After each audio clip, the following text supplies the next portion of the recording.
So how would you describe yourself as a kid? Were you like really into sports, school, or music?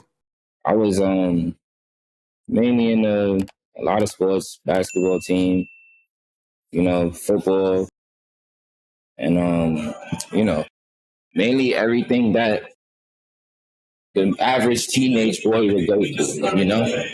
Mainly any of the sport you could think of, basketball, football. That was me. That was me. I was doing all that shit. But mainly, what really started my whole situation for like entertainment and stuff like that, and me getting into like being a entertainer, I have to say it's my dancing career. You know, like I had like a whole dance team, a whole movement called Lifetime. I had 100 dancers under me, and like, So we talking breakdancing? yeah, breakdancing, get light. It was mainly light feet. It was called light feet, get light, and yeah, I had a whole team, 100 dancers. It was a whole bunch of us. We went out to different states to battle like different people, and it started off with battling different boroughs and stuff like that, like Brooklyn versus Bronx. We happened to be one of the first Brooklyn dance light feet teams in that dance world. So it was a big movement, and a lot of the dancers that was under me and was with me, they're all like, a lot of them I see is viral right now, big influencers. A lot hat tricks, back flipping, and all that. All of those people you see, like, that's all my family, all of my bros. Like, Wow. we all like all those dancers you see back flipping on the train, this, that, da da da, doing it. All of that, we all came up together, like all of us. But it's like I said, no exaggeration. It was like 50 to 70 members. I'm not gonna lie, and we all used to go to this community center in Park Slope. Yeah, it was a community center in Park Slope. Shout out to Mills and Clay Steves. They definitely played a big part in that. But yeah, it was crazy. It was a crazy movement. And it was called Live Time, So, but what happened, how I got into the music aspect of everything now, when I got in high school, I met my boy on Smash. He's an artist too. Dope, talented rapper, artist, whatever you want to put it. But I met him in high school. I walked in a room. I was walking in the hallway, and I saw this dude spin a freestyle in the classroom. Like, and the class was in tune with him. Like, they huddled up. You know what I mean? So I walked past, and I'm like, what's that? So, he was spinning some bars, though. It was fire. So I stood there, and I was just listening. And I'm like, yo, damn, he fired. Like, so eventually we ended up becoming cool. And then he told me, like, yo, see you dance, bro. You make the dance beats. You ever try making a rap beat? And I'm like, nah. He said, yo, make a rap beat, and I'm going to rap on it. So I went back to the crib. Instead of making a dance beats, I tried making a rap beat. And the first one I made I felt like it was okay. So I played it for him. And he was like, yo, this shit is fire, bro. Please just keep doing it. Just go back home. Make a whole bunch more. Just keep going. So he gave me that energy. So I'm like, all right, fuck it. Just keep doing it. So I kept the producer. Okay, go ahead, my bad. So how did you get into making beats to begin with? You started with the dance beats, but like, how did you learn that? The dance.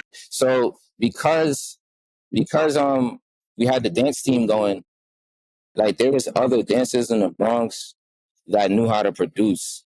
Shout out to Kid the Wiz. You know what I mean? Like, yeah, it was other dancers in the Bronx that knew how to produce. You feel me? And I saw that, and I'm like, oh, snap, he making dance beats. I'm like, how he do that?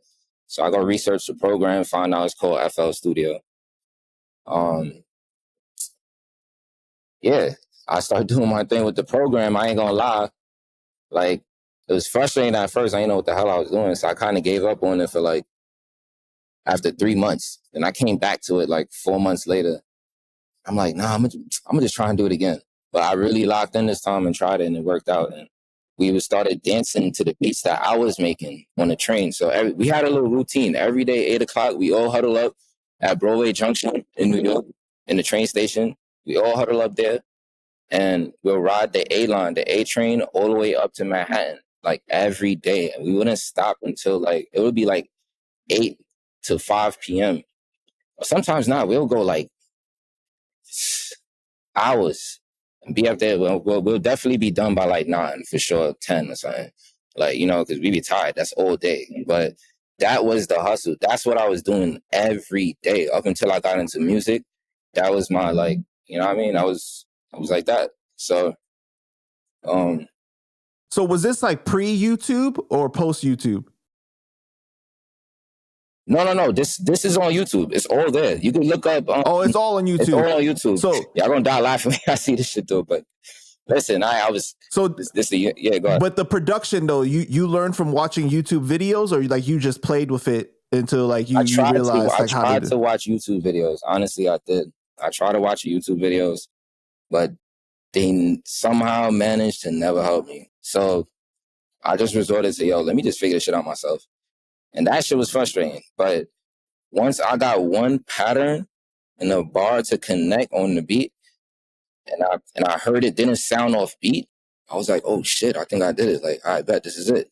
So I just kept copying and pasting, and I'm like, oh. And then from there, I'm like, nah, it's over. Let me just keep going. And figuring out. So and that's another thing. A lot of producers, a lot of people told me my mixing style, like they'll be like, oh, like the way I mix is not an average. I don't do that average go to how to. I don't do that. You know what I mean? Like I actually came up with a certain way how to mix my songs or mix. It's a sound. You know what I mean? And I remember when I was coming up doing it, you know, a lot of people was just, I'll get a little, you know, like, yo, you gotta do it like this. You gotta do this. You gotta follow this step. You gotta do this. Like, this is not done. But then I used to overwork my mind thinking like, damn, this shit's still not done. I thought it was done. I think this shit's still not done. But after a while, I say, yo, nah, I'm overthinking this shit. I'm wilding. When I stopped overthinking, it was like, yo, the beast was just fire. Like, everything was. Because I ain't gonna lie, I had my little phase where it was questionable. The beat sounded questionable, you know what I mean? I'm not gonna sit here and be like I was fire off rip, like, you know what I mean? But I had an idea, you know what I mean? But yeah, right now I feel like I'm at a point with it where it's like I could literally do any style, anything, like anything. So who were like the producers that you looked up to growing up that like motivated you to produce? Swiss Beats, definitely. And yay. Not gonna lie. So Swiss Beats. So mainly those two? Mm-hmm. Swiss Beats and yay. Those were the two that kind of like, cause I used to, all the Swiss beats at around that time, his era, that shit it don't matter what type of song it was, it always had a bounce. You know what I mean? Like, that's what I noticed, and I like that. That shit always stuck out to me, and I'm like, I want to make sure when I do my shits, they always have a bounce too. You feel me? So that was something I really focused on. And if you listen to my beats now, it could be a sad song, it could be a happy song, whatever type of song, but you still gonna feel a bounce. You're gonna feel the need to bounce still. You feel me? So I kind of took that aspect from him. I'm not gonna lie. And Ye, why I say Ye is because thing about Ye, he don't give a fuck. You're gonna hear his sound. You're gonna hear what he's talking about. You know what I mean? Like, you're not gonna hear what nobody else tell him or talking about. You're gonna hear what he's talking about. You feel me? So I respect that about him, and that's something big to me because that's